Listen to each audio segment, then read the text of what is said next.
Guys, what's up? Crypto Marco here. $180 million gone in destiny that many people who were invested into Roblox, aka Nano, now have to face. So this is going to be our main story today. Furthermore, we're going to take a look at the market. Then all the important news for today, and at the end of the video I'm giving away a small amount of Litecoins. So if you enjoyed the video, definitely make sure to leave it a thumbs up and comment down below, because among everybody who's commenting, I am giving away a small amount of Litecoin. Now, as you can see, the market is today having one of the better days, but might be for a very short time. Elf is up there, Ontology is up there, and Litecoin proves to us, really, it's a great example for why you should stay away from all-time highs. Basically, Litecoin was around for a while, and then all of a sudden, without any logical reasons, in my opinion, I remember the date really well, Litecoin exploded. So it's about bringing dentistry to the blockchain. I, for myself, can't really identify with the project, but as you can see, since the all-time high of how much, like 0.007 cents, we've plummeted like super hell. And I am glad that I stayed away from the all-time high. And just a quick little reminder why I'm always so strictly against all-time highs, and why I try to emphasize it as often as possible. Coinbase has made a little update on its visual, and I think it's great. I really enjoy the update because now I can stretch the whole picture over the whole monitor, and my stupid camera, my stupid webcam over here in the corner is not interfering. So basically, this is a view of the last 7 days. If we take a look at the monthly view, we see that since around like more than 10 days actually, market cap is kind of bouncing around that $250 billion level. At the 7th, we thought that things were looking bright when probably it was due to Rockefeller and institutional money getting into the crypto space. But as you can see, we're back at 250 billion. So we're in a sideways movement, accumulating a lot. So nothing interesting is happening. The price of Bitcoin is not really, like, after going down yesterday, we see heavy resistance at 6,700, actually 6,800, somewhere in between. And now let's get to our main story of today. So Nano Foundation offered support in lawsuit over BitGrail XRB hack. So what happened? 180 million US dollars have been hacked. Basically what has happened is that Roblox was doing a rebranding, calling itself Nano, and then 180 million US dollars in the form of Roblox, aka Nano, simply disappeared and are nowhere to be found. Roblox is blaming BitGrail. BitGrail is blaming Roblox, and this is basically what happened. So additionally, there were rumors of the exchange suspending withdrawals before the hack in order to manipulate the price of XRB, as it handled over 70% of the total trade in the altcoin. On February 8, BitGrail closed its digital doors and an investigation and sued. We have been very encouraged by the progress that has been made to date by both Mr. Enger and Bonelli Erede, so the lawyers on behalf of all the damaged parties who have been hacked, who have been exposed to this hack.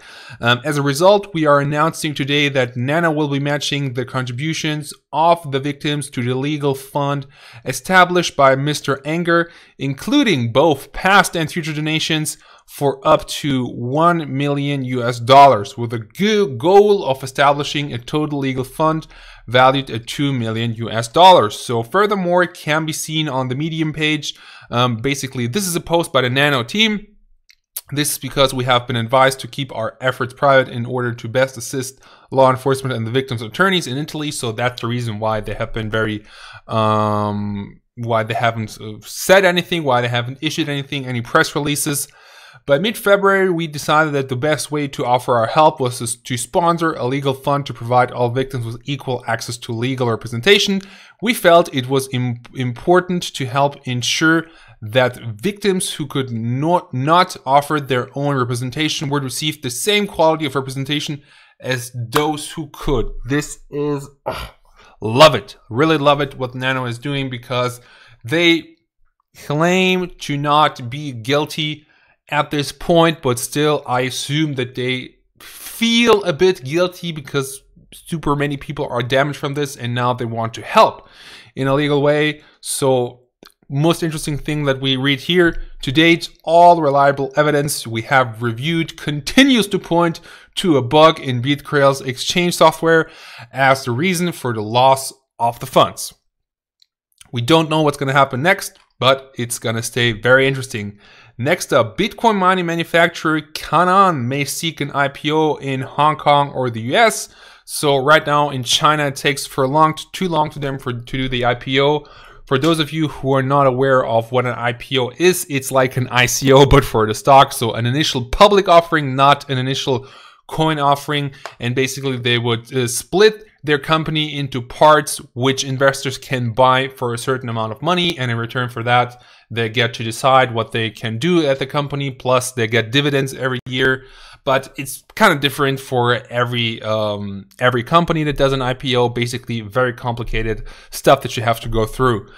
We prefer listing outside mainland China as we are in global business. Canaan is one of the lesser known mining providers out there. So Bitmain is probably the most famous one.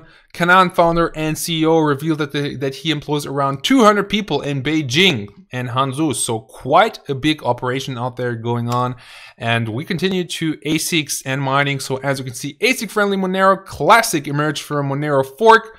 So further can be read at the Monero Classic Twitter account. They have been listed on CoinEx.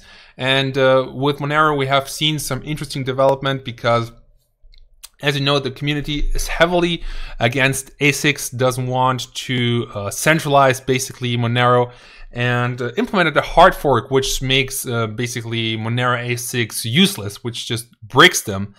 And we have seen in Ethereum that, you know, when the community is not on a consensus, they simply fork. And Ethereum Classic basically is Ethereum as we know it. And Ethereum that you see on the number 2 spot in CoinMarketCap is the fork. Glad you didn't know that. Like, good thing to know. And after that, like something that has happened, at least one other manufacturer, lesser known company, Baikal Miners, claimed to have developed a cryptolite ASICs, an announcement it made several days before Bitmain went public with the much more powerful Antminer X3. Then we saw the fork happening. Consequently, Bitmain and Baikal are sitting on piles of now nearly worthless devices, and while Bitmain can likely stomach the loss due to its reported $4 billion in profits last year, Baikal may have bitten off more than it can chew, and right now they are selling 5 for 1. Buy 1, get 5 on the official Twitter account. And my question is, like, of course, they want to get rid of this stuff because otherwise, you know, it would be totally useless. But like, if they offer such a big discount right now, then how much do they actually spend on just making these machines? Like, it's really insane how big of a profit margin these mining companies have. Continuing on, free publicity. So I reported that Trump banned Petro from being traded in the US and by US citizens, and long and behold, it boosted actually the investment in Petro. If somebody as important as Trump is, you know, talking about Petro, then it must be a really great thing, many people thought, and that's exactly what happened. Basically, people claim that Venezuela is using this ICO to go around sanctions being imposed on Venezuela in order to get some money. And Trump said, no, no, no, don't do this. But, you know, the very controversial ICO still got funded. And it's interesting to see that when basically the government is prohibiting something, that it gets more interesting for people. Top business schools add Bitcoin classes, expand cryptocurrency MBA coin offering. Kevin Warbach, a professor at the Wharton School of the University of Pennsylvania, will teach a class in the fall of 2018 called Blockchain, Cryptocurrency, and distributed ledger technology. Where was this class when I was going to university? Stanford Business School is offering a class called cryptocurrency in May 2018. And a friend of mine who actually went to school, economic school in Munich, Germany, he said that they had a blockchain or Bitcoin class. I'm not really 100% sure what it was called, but he said it would have been great if I was the teacher. But unfortunately, I'm not a professor, so I'm not able to be a sexy blockchain professor. But it's really great to see one step closer towards mainstream adoption, in my opinion. Schools offering blockchain classes. Of course, this is one more hammer in your toolbox, no homo, and it gives you a great advantage, of course, over competition, over other people applying for certain jobs, if you know something about cryptocurrencies and they don't. Last but not least, almost the last thing for today, Vitalik Buterin trolls Tron on white paper plagiarism. Basically, Justin soon numbered 7 different reasons why Tron is better than Ethereum, and then the cocky Vitalik Buterin added an 8th reason: better white paper writing capacity, simply Control-C plus Control-V, much higher efficiency than keyboards typing new content. He answered, thanks for the reply of Vitalik Buterin. Tron benefits a lot from Ethereum, inspires us to make a better decentralized platform. If you are more familiar with Tron, you will know we have launched testnet and are more than white paper writing. So something that was very controversial is that Tron had allegations of plagiarizing white papers, but something that Justin soon said that it's not their fault, it's the translators who have done this. In any case, nobody can tell actually who's right, in my opinion. I think Tron is a great thing, but I'm not sure what to think of Tron, because man, Justin is really pumping the shit out of that coin, so it's a bit too volatile, so I'm gonna just stay out of Tron. The punching bag named Craig Wright. Basically, I wrote the Lightning Network paper and I still didn't understand your talk. So Vitalik Buterin and the Lightning paper white paper author trolled him hard. Craig S. Wright's talk and paper are filled with illogical technobabble, and his Satoshi proof is fraudulent. He's a fraud. Why give this guy a platform? So it's funny to see that right now I have a Bitcoin Cash, Ethereum, and Zcash devs in my mentions all around ridiculing Craig Wright's technobabble. Cryptocurrency has never been as united. Great to see that hating can unite a community, but still, I'm not a big fan of hating. I am a big fan of loving and peace. So I say, don't give this man too much attention and hate on him, because that's what he feeds off. Now, what I will give you is enchanted Litecoin with a lot of love to them. And now let's see who's gonna be the winner of today's enchanted Litecoin. And the winner will be Robert Richest. Robert, that's an interesting name you got right there. And let me just check on your Litecoin address if it's fine. Big billionaires are playing in the crypto market and it is bleeding. When is the bull run? I hope soon, but I definitely think that a bull run is coming. I believe in crypto and I believe in honest people, and that's why I have to double check your Litecoin address to make sure that nobody is taking advantage of my system. And let's see. Yes, this looks like everything came from only one address. And thank you very much for a comment, dear Robert. Here are $2 enchanted Litecoin for you. So congratulations. Don't spend anything. Don't spend all the money at once.